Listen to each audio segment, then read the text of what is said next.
trained for a little bit more and on my way to Vietnam. And that was in '67. So I got into, we flew out of El Toro into Hawaii, from Hawaii up into Okinawa, and then out of all places we stopped at Wake Island. Now that's a real small island. When you come to a land that you come in at the edge of the water, you better stop before you get to the other end, because there's more water there. You know? I said, I ain't gonna make it to Vietnam. But we were there for, well, we stopped in Okinawa just to get a series of shots before we flew in. And once we got to Wake Island, we stopped to fuel, and we're allowed to get off the plane there for a little while.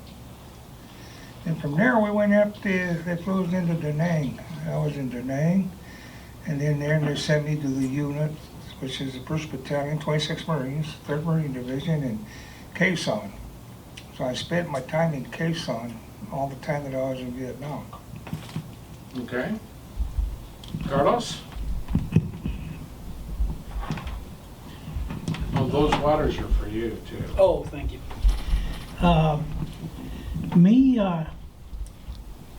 I grew up, I think of last time I spoke here, I mentioned that I grew up playing cowboys and Indians and playing war. Yeah. But never in my life did I think I was going to be doing it for real. And I had a negative attitude towards the military. A lot Go ahead, I'm gonna turn it off. A lot to do because of my parents, and I know they did it out of love, but they couldn't see me going to war or their son getting killed or hurt in any way. So I see it as an act of love from them for me. But they had a big impact on my negativity towards the military. And also 3 of my buddies, and one was in the family that got killed over there.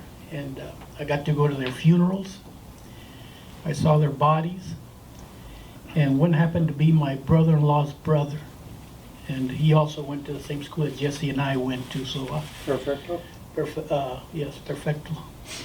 And I got to see those 3 guys dead. One fella, Frank Leyva, he was a senior and he wasn't doing too good in school. Or not that he was dumb, but he just didn't care. So he dropped out as a senior and went over there. Before we graduated, he was already dead and brought back, so they let us go to his funeral and see him get buried and everything. So that in itself just put a negativity on me. So when I graduated, I went to college. Not, like I said, I'm probably an average student, maybe even below average. School wasn't for me, but I was hiding. I did not want to go to the military. That's the truth. I stayed there hiding as long as I could until they caught up with me and I got drafted. And anyway, but even then the battle wasn't over, because when I got drafted, my parents said, you know, we got some relatives that we still know in Mexico, and they're up there by the Sierra Madres, and you could go up there and get disappeared with them, they'll never find you. And don't think that I didn't think about it, but I thought it over and over. By then I was already married too, and I had a child and one in the way. But anyway, my last decision was I told my dad, no, I can't see myself getting off my 55 Chevy and riding a burro over there, you know. That wasn't the way I said it, but I mean, that's basically, I decided to go, and that's how I got. What year? What year? I went in 1970, 71. 70, 71. You know, and one of the questions that might come up within this group, you know, politics had changed. And right around 70 was very, very crucial. And actually, one of the major turning points of the war, although the NVA and Northern forces were no match for us. But Tet, the way we saw it, which you never saw unless you were here during that time, was very negative. and it turned the public against the war. And yeah, you can literally win the war, or win the battles and lose the war, and that's kind of what happened. So you were going in a time period where we're trying to figure out how to get ourselves out of this. Right. How you doing? My name's Ray Jalewski. I'm a Navy veteran, and I was brought up in Chicago, Illinois. Came home from work one day, and my mom says, "Yeah, you got a letter from Selective Service." And I thought, uh-oh. So I went in my room, and I closed the door, and I locked it so she wouldn't come in and find out what it was, because I kind of knew what it was. So I got a letter opener, I open it up, and I pull it out a little bit, and all I seen was greetings. Oh, hell no, So next day I didn't set my clock to get up for work, and she comes running in my room. She says, "Hey, come on, you get up, you got to go to work, you got to go to work." I said, "You know what? I'm not going to go to work today. Just call in and tell them I'm not going to be there. I'll be in tomorrow." So I went back to sleep for a little while. I got up, took a shower, changed, and went down to recruiters. And in Chicago, all four of them are right in a row, right next to each other. And walked up, the first one is Army. As well, they already got me, and I didn't want to go to Vietnam because they already got me. Next one was Marines. I said, they're going there too. No. Next one was Air Force, and I said, I really don't like to fly. And then there was Navy. Well, I really don't like water either, but let's see what happens. So I went in, and they got me. Okay, good. Okay. What year did you say? 1970. Okay. I went in February 70. And you had experienced, every night you'd watch TV, if you recall, and it was something about Vietnam, and it was not positive. Ray, when did you go in? I went in '68. I went to Nam in '69 to '71, so I was there 23 months. We were still 17 kind days. of building up, weren't we? Yeah. May I add a It little was bit on that? after '68 that I was over there. Now we'll go on reverse. I believe that Walter Cronkite on that TED Yeah, thing did a Cronkite. big thing, and that's what. Yeah. Well, when he paused and he just, I forgot what his exact words were, but it was very poignant. And you got to realize none of the cable channels existed. There was like 3 networks and that was it. But yeah, if you had lost, and I think this was Johnson's, I'm rephrasing him, but he had some comment that if we've lost Walter Cronkite, we've lost the war. Was Johnson's parody of what Cronkite had to say. Now we'll go on reverse. What did you like best in your military service? Nothing. I had a pretty decent time. I was on a small ship, was 275 foot long. There was 75 crew members, officers, chief petty officers, and crew. It was only 75 people. And If it's okay, I'm not, just Yeah. sorry. everybody was pretty close. Everybody knew the families, the kids, and everything. We had picnics every once in a while and everything. So we got along pretty good. So it was a good time. And what did you do? I was an engineman diver. Okay. And explain a little bit more about that, what you told. Your specialty was submarines? Yeah, I was the USS Florkin was a submarine rescue vessel. It was built in 1942. It was commissioned in 43. It was decommissioned in 19.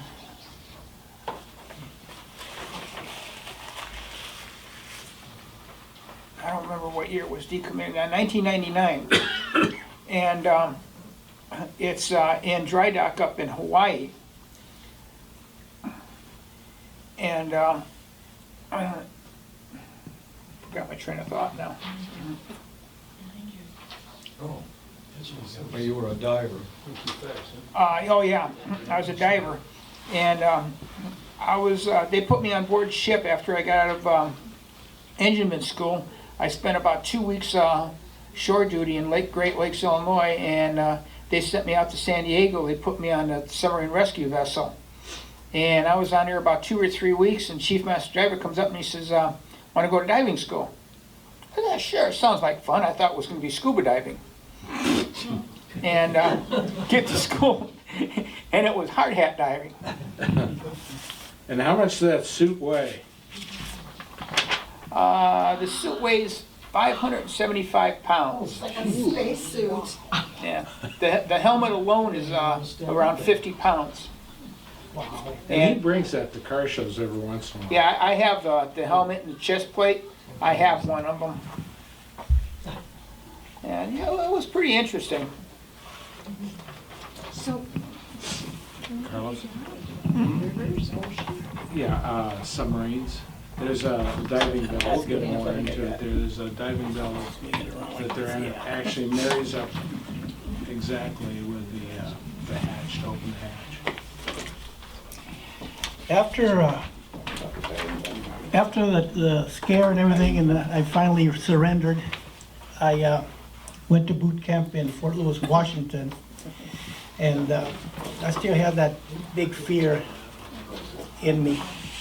And my thought was, because I told my parents, listen, I gotta go, you know, I decided to go, and who knows, you know, it doesn't mean I'm gonna be in the front lines, you know.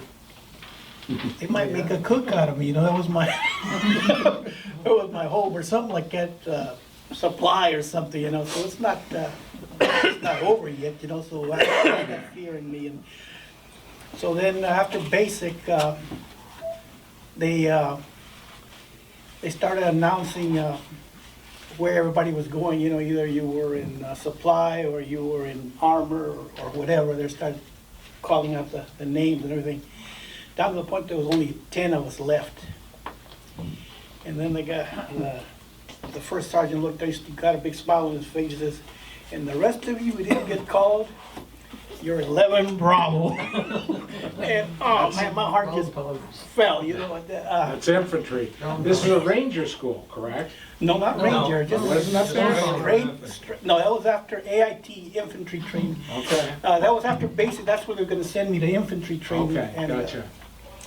And my thought too was, well, I'll get to see a lot of the country, you know, and, well, I'll be darned if they did my infantry training, advanced infantry, right across the parade field, right to another pair of barracks, and I could see my old place from there, so I didn't go anywhere, you know. I was hoping, you know, maybe get to see the East Coast or something, you know, and it didn't happen.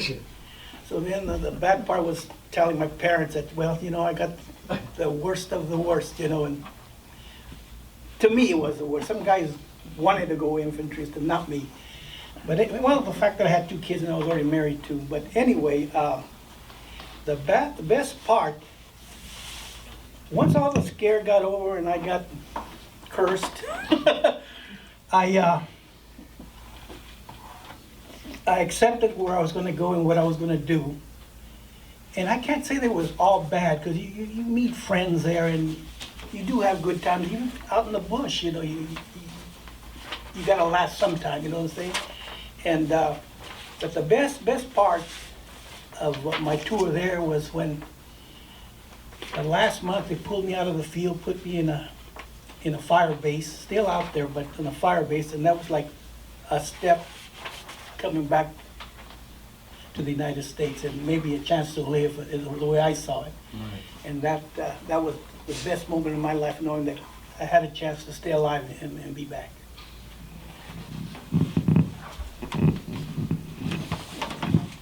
What was the question? What did you like best of all of your service? Well, the best thing I liked, well, let's say, I got medevaced out right on my 11th month. I had 1 more month to go before I came home, which I wasn't supposed to be out in the field. But then I wasn't out in the field because I was at the combat base where we got hit for 77 straight days. And that was the time that I got medevaced out during the terror offense. I said, 1 more month to go. I said, boy, I'll be glad when I get home. Well, I got home 5 months later, you know. But I spent, like I said, I spent 2 weeks in a hospital ship out in sea, the USS Repos. Then I spent 2 weeks in Yokosuka, Japan. And then 4 months in Philadelphia. So, but in the time that I was in Philadelphia, I kind of liked it because I became a prisoner escort. I escorted prisoners for a while. And after I got done, after they gave me my orders, well, you going back to Camp Pendleton? Well, came home 45 days, and then I reported to Camp Pendleton. And the best moments of my life when I was at Camp Pendleton, I was able to do, became a platoon sergeant. And then I also became a weapons platoon sergeant, in which I kind of, people needed weapons, they come to me and I would sign them out with it. But the best part of it all was that I was able to come home just about every weekend if I felt like coming home. And I enjoyed every bit of it. I said, hopefully, they never call me to go back. That's what scared me the most, that I would be called back. Because when I got discharged, I had 2 MOSs, okay, before I go any farther. I had an 0311, which was a grunt. And I had an 0341, which was mortarman. I said, well, I wonder which one they're going to give me when I get to Nam. Well, I became an 0341, became a mortarman. I fired up little 60 millimeter mortars. I was telling Carlos earlier, you know, when we had to go out in the field, we had to pack those rounds, we had to pack the tube, we had to pack the base plate and the sights, and, you know. How much did that weigh? I couldn't tell you right off the bat, but I carried about 4 in my backpack. My helper would carry about another 4. And we get about 1 or 2 more guys that would carry about 3 apiece, maybe. It was a cruiser weapon. Mm-hmm. Well, we could fire that off our hip, besides just run, because it had a trigger on there in case it misfired. Push that trigger and send it right off. But Right. we had, you know, I enjoyed it after I got back. I lost a lot of friends, which, I don't know. Okay. Well, you guys have already covered question number 3, and then I'll open it up to the group here. What did you dislike the most? Let me see. When did I dislike the most? Boot camp. Really, there very much I disliked. Nobody's I had mentioned the food. The You West. had during the time you were in, you had C rations. Yeah, well, we had those C rations. Yeah, we we used to get, especially when I was overseas, we used to have those C rations, the ones in a little box. You had pound cake, you had a pack of cigarettes with 4 cigarettes on there, you know. Chiclets? Chiclets, you name it, they had it. Tabasco? Did you get any Tabascos? The little bitty bottles? Yeah. Oh, yeah. Couldn't eat without Real those. bad coffee, you know. With those sea rations, I used to like to save the ones with the potato, the beef stew with potatoes? Oh, yeah. That was Because good. every now and then when the corpsman would go down to Mix it. go to the case on the village, I would have him bring me back some rice. So he'd bring back some rice, I get to washing it real good, you know, pouring the water out and rinsing it again, putting it up, and make a big old pot of beef stew with rice. And I would have enough for the guys who were right around me, you know, always did that. Then we used to trade the cigarettes, maybe for the candy bar. You know, we used to get, I don't know if you guys did, we used to get a beer. 1 beer every week. Once a week, get a beer. And we had no way of cooling it off. So I had a friend of mine, his dad was a fireman, fire chief in Philadelphia. And he's ordered, I don't know what they call that stuff, they send it to him and point it towards the cans and cool them right off. You know, we used to trade our beers, we used to trade our cigarettes, you know. The sea ration weren't too bad, especially if you were hungry. Of course, we had no place else to eat. We didn't have a cafeteria, we didn't have nothing other than, you know, enjoy it with the rats sometimes. You know, the little rats are pretty good size too. They come in and sleep with you. Yeah. They like the rice. Have you ever seen a chihuahua? In the they get in that sleeping bag, they get way out to where your feet are. Mm-mm-mm. Don't mess with them, because they'll bite you. Hey, before we get off the subject, and I'll ask all three of you, have any of you eaten a sea rat that was produced in World War II? They had dates on them. I never bothered to look at the dates. So I'm either, also you know. hungry usually, you know. I never bothered looking at the dates. You looked at the dates? World War II sea rat. Oh, no. I never looked at the dates. They still, yeah, As a defendant. yeah. Anyhow, I'm But anyway, sorry. you know, my best moments when I got back to the U.S. and I was able to do whatever I wanted to do. Sometimes, you know, I was a sergeant already. Well, I made sergeant the day before I got out. Huh. The day before I got out is when I made sergeant. So you were a lance corporal. No, I was a corporal. I was being E4, made E5, but on the last day before I got out, that's when I got my orders for rank. So, but best times I've had, like I said, was just when I got home and able to do what I wanted to do. And in fact, we got out. See, that I spent, well, not only me, but a lot of people have spent time in Vietnam overseas. We're allowed to go home, what, 10 months early? So we can go to school. And I took advantage of that. They paid me to go to school. It paid $1,200 a month. It only cost me like $100 a month for my schooling, so. That's a good deal. Yeah, so I had a great time while I was in there. Not during the beginning, but at the end, I loved it. Yeah. And the question was, what do we hate, Yeah, it was hate the most? opposite. What'd you like the best? What did you dislike the most? Well, like I said, I didn't like being a grunt, but I was there. And I got to admit, and I was asked a lot of times, because I walked point quite a bit. And the thing that I hated the most was I was asked this question, if I was ever afraid. And I think in the last time I spoke, I mentioned that. I said yes. I never denied it. I'm just as scared as you guys are, but Yeah, I was asked the same question. yeah. And I was afraid. And all that time that I was in there, I was with the thought, even at night, thinking, what's going to come tomorrow, especially if we had some action during that day, or sometimes even laying there in the dark, you could hear movement out there. And I know it wasn't elephants or anything like that. No. They would move, they would move at night, as quiet as they could, but we could still hear every now and then a little metal cling or something. And one of the most things that I hated the most was the weather would beat the living daylights out of you, especially if you were out there. I was out there for close to 11 months. And That's how we took showers, huh? yeah, well, yeah. Wait for the rain to come. The rain would beat me and beat us. And then after the rain, here comes the bugs.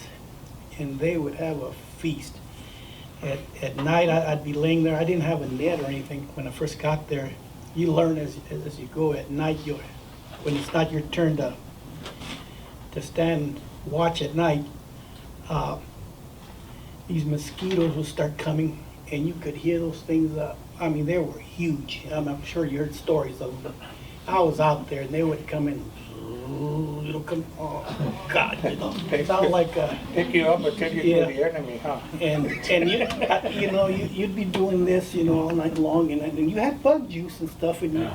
you rub it on, and but my thought was, I gotta go to sleep sometime. These guys are gonna get me, and usually that's what happened. I'd wake up in the morning and my skin would be so tight, and kind of gave me the Oriental look, the eyes would kind of be puffed up like that, but they would have a feast on us. And that's not to mention the leeches that we fought. We'd be walking through there sometimes, and it would be, you'd walk in certain areas and it seemed like the ground was moving. And it was, because it was boiling. It seemed like they had areas Just where full they of would, leeches? yeah, the leeches, the land leeches. within, and somebody said, leeches. Oh, God, you know, we'd double time it out to get out of that area, but you would still, and we'd tie our boot legs, you know, with strings real tight to our legs so they wouldn't Get crawl down up in there. there, yeah. And then you think you made it, and you might walk another quarter mile down, and all of a sudden, you start feeling that itch, and you knows what it is. We'd stop eventually, because we couldn't stop when we were in a march, and you roll up your leg, and there would clung up to you, a big old bag like that with your blood on it. And sometimes you could just hit it like it'd fall, and sometimes we'd get a little bit of bug juice or a cigarette and burn it off. But Yeah. they would explode when they hit the ground. But when it got to that point that you felt that itch, they were full of you. And then I think that actually comes under what did you dislike the most? the most, okay. God, it's a combination of things. But anyway, the water leeches were terrible too. So we'll pass it on Okay, to Ray. Ray, you have to have a little different experience on a boat. Yeah, what I dislike the most, let me back up a little bit. Not wanting to go to Vietnam, I spent 2 tours off the coast of Vietnam. And what I dislike the most, what we used to do is we used to dive for helicopters and jet planes, recover the bodies out of them. And sometimes you look at those bodies, I mean, they were just horrible looking. The water, they're all wrinkled up. They had bites where the fish would be biting and eating on them and stuff, you know. And you go to grab an arm and pull them out, and sometimes you get a handful of skin, sometimes you get an arm. They'd just be falling apart, and it was really terrible. But if you ran across a jet plane and the canopy was still intact, you get a crowbar on each side of the canopy, pop it, and then you grab the guy and pull him out, and he was in one piece. It was no problem. But like I said, if they were in a helicopter, doors were open, they were sitting in the water, yeah, the bodies would be falling apart on them. And that was really bad. Tell about, Okay. why Go don't you ahead. tell about when you bring the body up, that you had to put it in a bag before you could open it up? Yeah, actually, the one picture I got here is, actually it's me on the left in a diving suit, and I'm standing on a platform. And when you were getting dressed, your boots were up against the edge of the platform. And you put your feet into them, and the pants were over the top of them already too. You put your feet in there, and then they pull the suit up about to your waist. Then you sit down on a little bench right behind you. And they put the suit on you, seal you up and everything. And once you were all ready to go, you got one guy under each arm, and they'd help you get up. And then one guy would lean across the front of you and grab your pants down at the bottom and pick your boot up and put your foot up on a platform. Then you go around on the other side, put that leg up, and put your foot up on a platform. And there was 4 bars that come up into the middle, and you just hang on to the bars. That's what you hang on to from falling off. And they lift it up over the side and they drop it down into the water. And once you were underwater, you got down to the bottom, you can get off the platform, you can walk around. It was pretty easy to do that down there, but yeah. But yeah, like I said, man, you run across a helicopter and the doors are open, the bodies, that was really nasty. Okay, I'm gonna open it up for questions that you might have at this point. You're answering What everything. outfit were you? The 196th Infantry Division, Marical. Yeah, I was with 198 and 11 infantry. Oh, were you? And I was 11C. Charlie, a mortar man. Oh, you are. But we were just another rifle platoon out in the field. Yes, that's what I hear. The mortar people were out there in the field. They gave you a rifle when you got there, and good luck. And we'd get pay out for like 4 or 5 weeks at a time. And we'd get, the military would fly, you know, in helicopters, bring supplies out. And we got pop or beer or whatever, but it was always warm. The coldest beer or water we could get was from the villages that we went through, from Vietnamese people, because they could get ice, so Mhm. they always had. They had So ice. that's where you got your cold pop, was from the Vietnamese people. And when they got to you with the ice, because there'd be two ice bearers coming from different directions, and You know, you said you would buy ice from me, and you got it from him, and Well, that's, you know, the kids would come out to our combat base trying to sell you Coke. Yeah, oh, yeah. Coca-Cola? Well, when we go through villages, Yeah, that's where but- you get your cold But you had to, pop. you had to be very, very careful. You had to move that bottle around a little bit and look, because it had a lot of glass inside of it. Yeah. So whenever you drank it was gonna cut you up pretty good inside. We and never that- had any problems. We like never, that. we never would buy nothing off the kids that come into the Yeah. combat base, never. Well, it was not even usually candy. usually cans, so, Mm-hmm. you know, you pop it open, you know, Yeah, just a they, regular Coke. they come in with glass mixed into Yeah, it, we real didn't drink fine the glass. bottles. I got a question for you. It got white. What's that gadget that made pop and beer cold? We never had anything That like that that. had to do with something with, I don't know, firemen use it.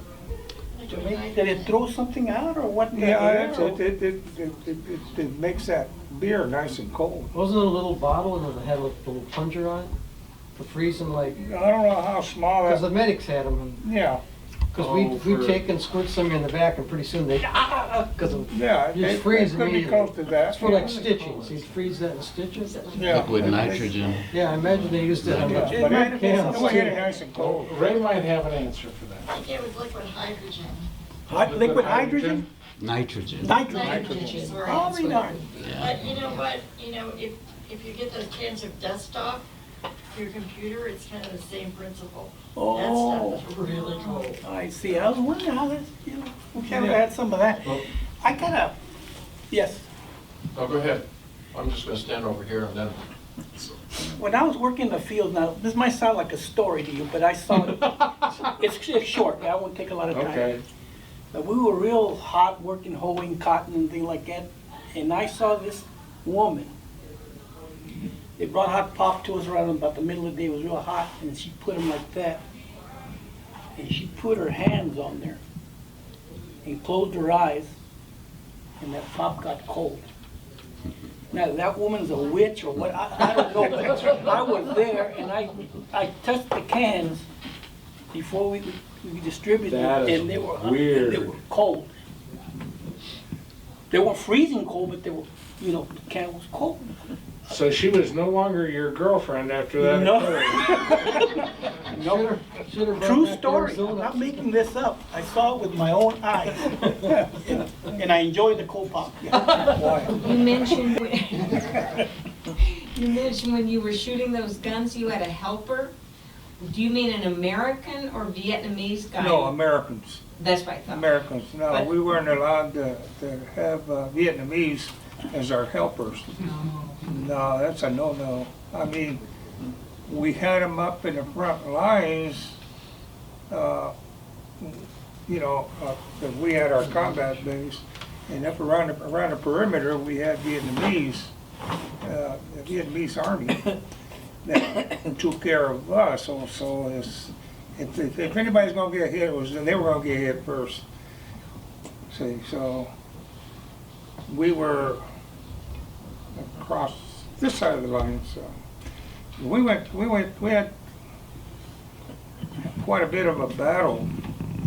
I say, for 77 straight days, and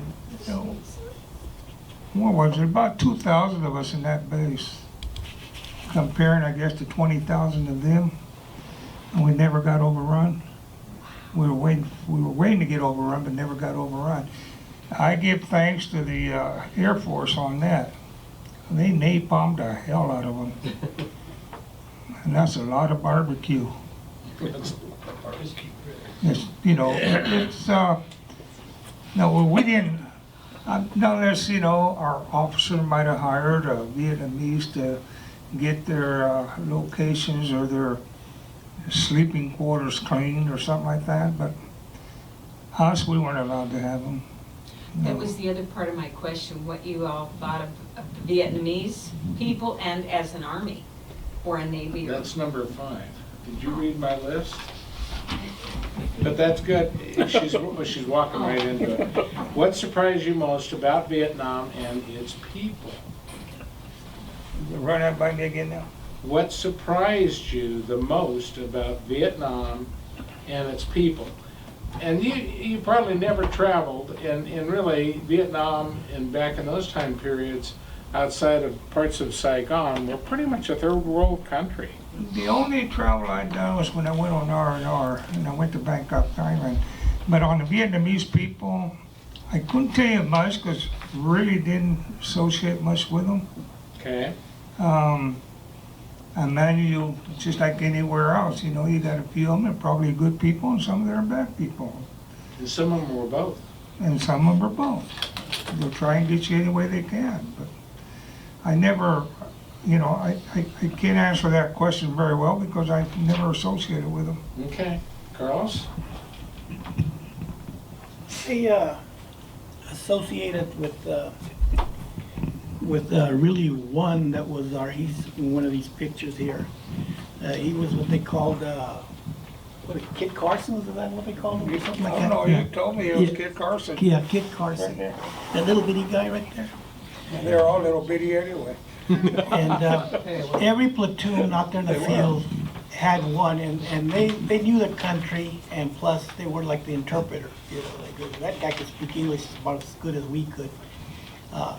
So he was like our interpreter, and he was very well liked.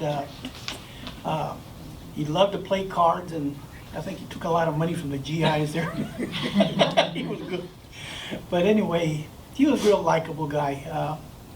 And when we'd walk through the jungle, sometimes we'd come into villages, and the people would look at you like kind of strangers. They were out remote, they had like a little distrust to you. I don't think they were really on our side, but they had a smile, you know what I'm saying? The ones where it was more urbanized, the villages that we came through, the kids spoke English and they'd come out and, you know, they had rice bread. They knew we were hungry for bread. They made this kind of long, almost like, what do they call those things? Breads like that? Bolos or? Bolo. Yeah, but made out of rice. You swear there was wheat, you know, I mean, it was that good, and well, we were hungry for You know, I never ate anything from them other than just the rice at the, and the, I think out of all the time I was there, I think the most I ate was their rice, and that's because I had the corpsmen bring them in. Every now and then they would go to the village and check on the people out there. But I wouldn't, never, since that Coke deal with all the glass in it, I never thought about getting anything from the Vietnamese. If it wasn't American made, I wasn't going to drink it or eat it.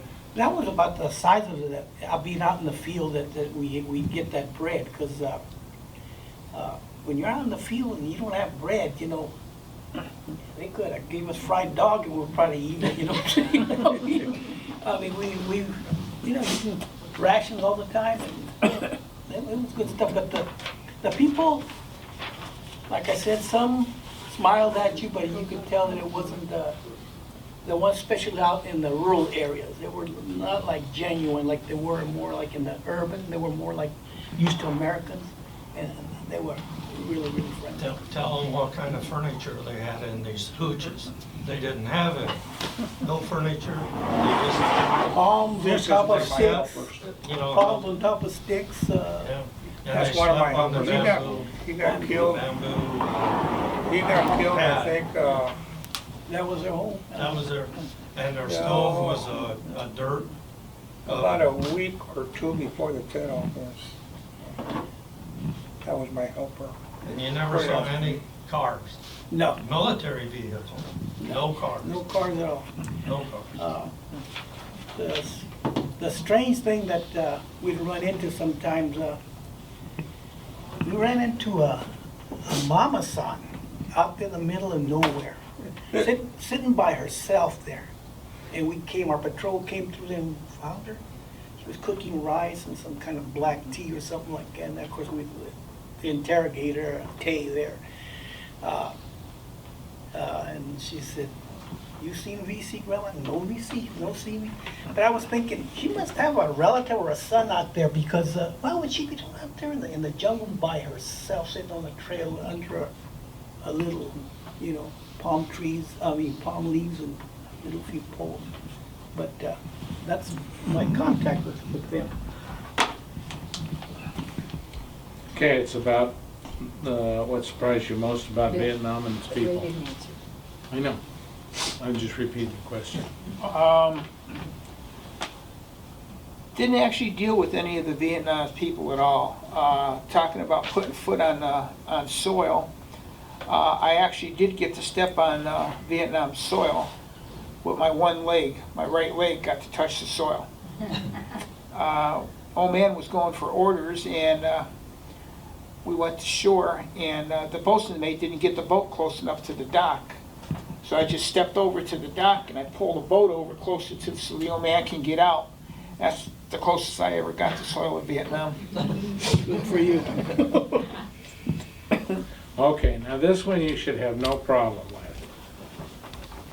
What was the most humorous thing that you witnessed when you were in country? I'm embarrassed. Go ahead. Okay, you've got it right. On board ship or basic? Yeah, I don't know how funny it is, but when we used to dive and bring bodies up, they would bring the platform up and they would keep the body under the surface of the water top. And the two divers would be standing on a platform and a body was in between the both of them. And they'd throw a body bag in the water and a couple scuba divers would jump in there. And they pull the body off the platform and put it in a bag and then bring it up. What happened one time is they threw the body bag in and they both jumped in and they grabbed the body and pulled it out, and both of them, instead of one standing and holding, one standing and going for the bag, they both went to get the bag. And that body come up to the surface and it blew up like a balloon and popped. And the smell was just horrible, horrible smell. And they got it in the body bag and they brought it up on the ship and they put it out in the fantail back there. But man, I mean, you could smell that thing. And the old man, he says, start them engines up and get them going, all four of them full speed, get into the dock. Let's get rid of this thing. I'll be running through real quick. There's two things that are equally funny. After 11 months out in the bush, when they put me on the hill, I didn't have a place to stay, so they said there's some of those tin things that were around like that, and there's a shovel. He says, if you want to make your own hooch and sandbags, and the sandbags, go ahead and fill them up. So I started. And just about the same time, another guy got brought into the hill. There was a grunt too, and he saw me. He didn't have a place to stay. So he said, hey fella, he says, my name's Hector, my name's Carlos. He says, can I help you and maybe we can hooch together? I said, well sure, why not? So we dug this grave looking thing, and we, that night, we slept inside there just in case we got attacked or anything. We were in there. And we were both sound, almost, I think we were sound asleep. When all of a sudden we heard this noise, boom. And I woke up and I said, what the heck? And Hector woke up too, and we touched like that. I said, what's the matter? And I told him, oh, nothing, I think we're just dreaming, So I went back, I said, wait a minute, how can he be having the same dream? So I jumped up and said, what the heck, we were buried. The wall of what we were digging had caved in and covered us up to here. But the funny thing about it, that we both woke up and I told him, oh, it's nothing. I said, we're just dreaming, and he agreed with me. And then we just it was, we laughed just about all night. We didn't get any sleep, just thinking of what happened. Another time they sent us out on patrol. I was already on the hill. They wanted a lookout point out there in case somebody snuck up on us at night. We were out there. Observation post. Yes, and we were out there the whole night, everybody was real quiet, and it wasn't my turn to stay awake, so the guy that was awake, and I was laying down, and all of a sudden, it's like if somebody poked me with a needle. Yes, that sharp, and I jumped up, hey, you be quiet. No, I said, something stung me. He said, you're kidding, no, I said, come here, you know. So they came out, the guy came with that flashlight with a red lens, you know. So he's got me down with my pants down, peeking down my buttocks, you know. Well, I don't see no. I said, something stung me. I don't care, you know, but in a quiet tone. I said, Sure. and to this day, I don't know what, it didn't leave a mark on me or anything like that, but it was something jabbed me with a needle. Now I hear there's an insect that can crawl under the leaves Yeah, or something yeah. and throw a stinger up and kill their prey. It had to have been something like that that got me, but it was It got your attention. yeah, they were laughing about it all day long the next day, talking about me, you know, when it An happened. observation point Yeah. posted is extremely noisy. Yeah, but You know, I can't think of one that was really humorous. Well, I'm gonna change this a little bit. Okay. I'm gonna say, what prank did you pull on any of your buddies during that time? In country, Yeah. the only pranks we did is when we were in the barracks, we used to jump on the Navy guys that were walking by. Just for the hell of it. I used to have fun, you know, we did that. You need a relief. they're your cousins though, aren't they? Huh? Evie and Doreen are cousins, aren't they? Well, yeah, we're both in the same branch, I mean, you know, same, but it's just that, it was just something for us to do. They go by, we jump out the window and top of the alley. No, we don't. We're not gonna go into this with a bunch of more questions, but one of the questions I had here was, how powerful is smell in bringing back memories?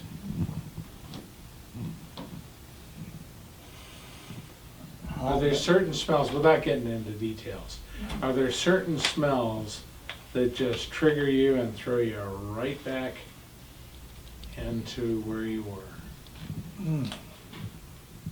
I'll throw out one for you. Canvas. Canvas. Canvas? Yeah. I can't think of one. I know I've smelled that stuff before that brings me back to when I was back overseas. Gunpowder. Huh? Gunpowder.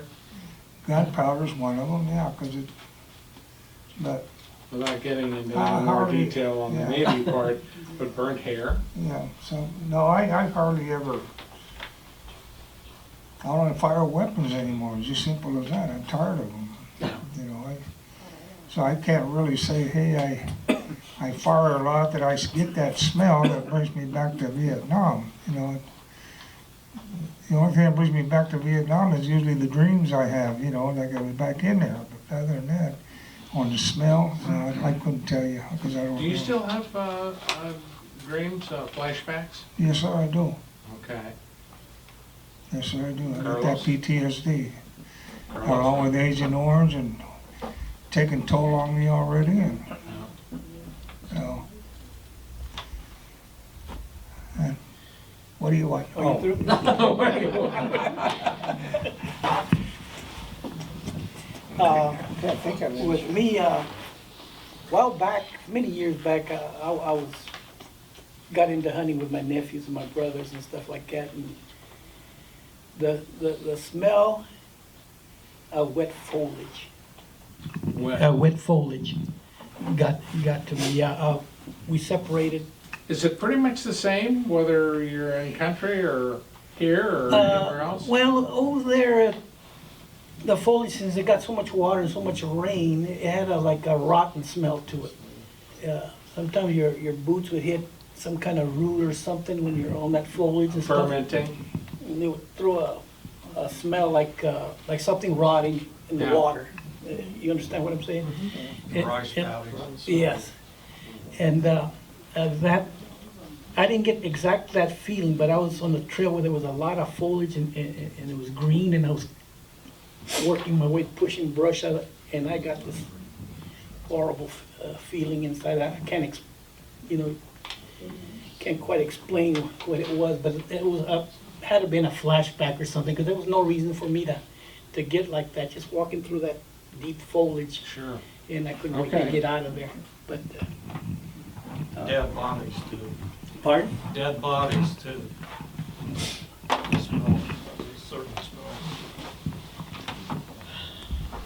Well, bring back memories would be the smell of diesel fuel. As we had 3 engine on board ship. And let me describe a little bit about what one of these engines look like. If you take like an old 67 Cadillac, the great big ones, you turn it up on its side, that was the block of the engine.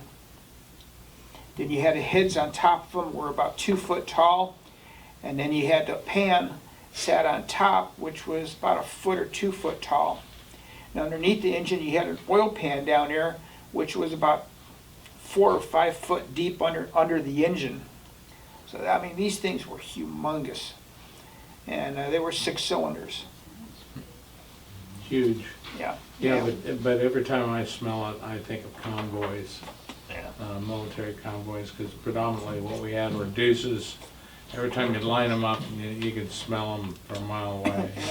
And when we were underway, the noise of the engines, when all those engines were running at the same time, especially when we were going from San Diego to San Francisco for a sub run, all the waves are going south and we're going north, so we're up and down. So they had all 3 engines running at full blast. And I mean, the noise, I mean, you had earplugs in your ears, you had covers over your ears, and you still couldn't hear what you were saying to yourself. Okay? I have a friend that he's a Navy and he was a submariner, but he wasn't in the nuclear one. He was in the diesel powered one. He said that his clothes and everything would always have that diesel smell. Yeah. That's a fact. Yeah. If you burp diesel. Yeah. In the submarine, though, he said he. Yeah, but I mean, let's say if you're in there long enough that you go to burping, you're burping diesel anyway. The smell of it. Yeah. Okay, The taste of it. I'll stop for some questions, and I got a couple more, and we'll watch it a little bit early. Any questions or comments? Okay, well, moving along. Public treatment of veterans then and now. Ray, you got the microphone. I had no problem. People used to tell me that people were always, baby killers and calling them all kinds of names and stuff.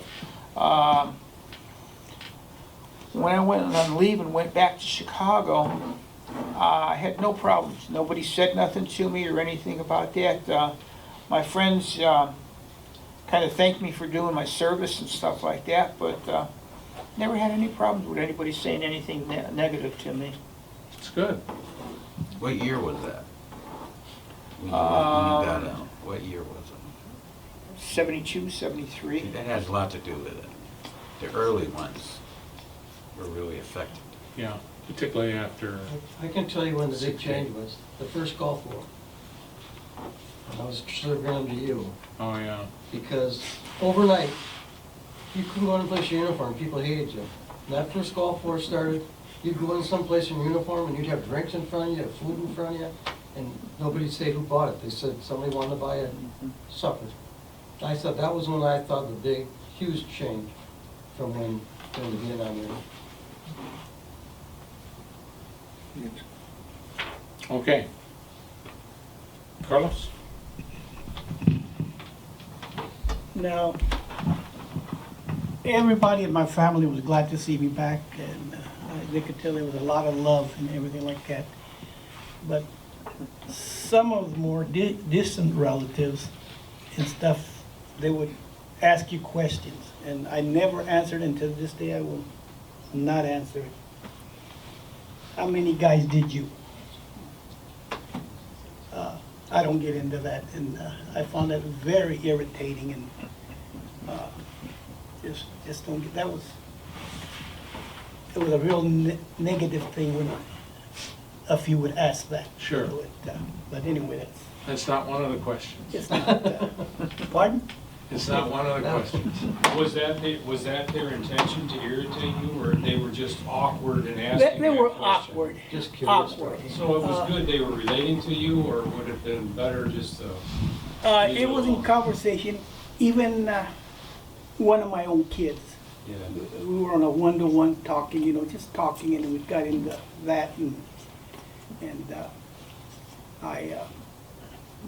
I jumped her kid. I said, Yeah. Let's My not my get into dad was in the end of World War II, and I never remember him saying anything yes, about the war or there's some he was people, in the army. there's some people like that, that Yeah. just There was something like there that. that- And that's one Same area thing. that I wipe out. Question. My eldest brother was the first one of my siblings to go in, and he went in the Army. And before he went in, he was a welder. So he told the whole family and everybody that he was a mechanic in Vietnam, who somehow got shot down 3 times. Turns out he was actually a playing the tail card. gunner. And he never let anybody know that. It wasn't until maybe, I don't know, 20 years ago that we found out the truth. So did you hear a lot of that happening too, where people just didn't tell their families what they were doing, what they were actually doing? Pardon, again, please? Did you notice a lot of that where the people that you served with just didn't tell their family back home what they were actually doing? Maybe they didn't want to worry them? or- Yes, a lot of them. I got a picture here of a tank that, I don't know what made me take that picture. We were on patrol and I just saw it there on the road and had to take a picture. I never sent that picture home because I never wanted me being out there.